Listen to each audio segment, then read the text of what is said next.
মধ্যপ্রাচ্যে চলমান উত্তেজনার জন্য একমাত্র বেনিয়ামিন নেতানিয়াহুকেই দায়ী করলেন তুর্কের প্রেসিডেন্ট রিসেপ তাইয়েপ এরদোয়ান। জর্ডানও বলছে গাজা থেকে মনোযোগ সরাতেই ইরানের সঙ্গে উত্তেজনা বাড়াচ্ছেন ইসরায়েলের যুদ্ধবাজ প্রধানমন্ত্রী। এদিকে দুদেশের দ্বন্দ্বে বাড়তে পারে তেলের দাম, এমনটাই সতর্কবার্তা দিয়েছে আইএমএফ।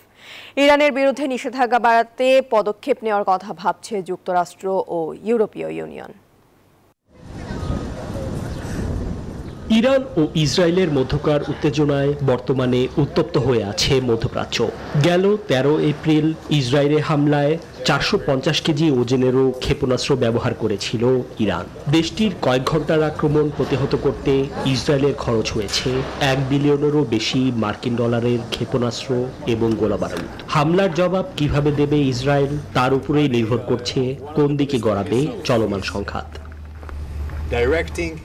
এর মধ্যেই মঙ্গলবার তুর্কি প্রেসিডেন্ট রিসেপ তাইয়েপ এরদোয়ান মন্তব্য করলেন, মধ্যপ্রাচ্যে সাম্প্রতিক উত্তেজনা বৃদ্ধির জন্য এককভাবে দায়ী ইসরায়েলের প্রধানমন্ত্রী বেনিয়ামিন নেতানিয়াহু ও তার সরকার। ইসরায়েল আঞ্চলিক সংঘাত উস্কে দেওয়ার চেষ্টা করছে। সিরিয়ার দামেস্কে ইরানি দূতাবাসে ভয়াবহ হামলা তাদের সেই পরিকল্পনারই একটি অংশ ছিল।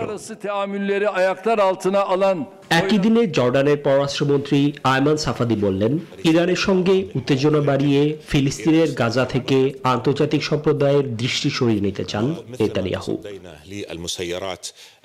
এদিকে আন্তর্জাতিক মুদ্রা তহবিলের প্রধান অর্থনীতিবিদ পিয়ের অলিভিয়ার বললেন, তেহরান তেল আবিবের দ্বন্দ্ব বৃদ্ধির কারণে ব্যাপকভাবে বেড়ে যেতে পারে তেলের দাম। ইরানের বিরুদ্ধে যুক্তরাষ্ট্র নতুন নিষেধাজ্ঞা আরোপ করতে চায় বলে জানিয়েছেন মার্কিন অর্থমন্ত্রী জ্যানেট ইয়েলেন। বিকাশে কম খরচে ক্যাশ আউটের লিমিট বেড়ে 50,000, প্রিয় এজেন্টও 2টা।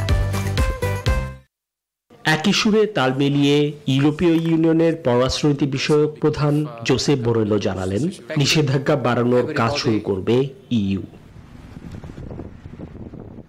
নিবির আমিন, নিউজ 24।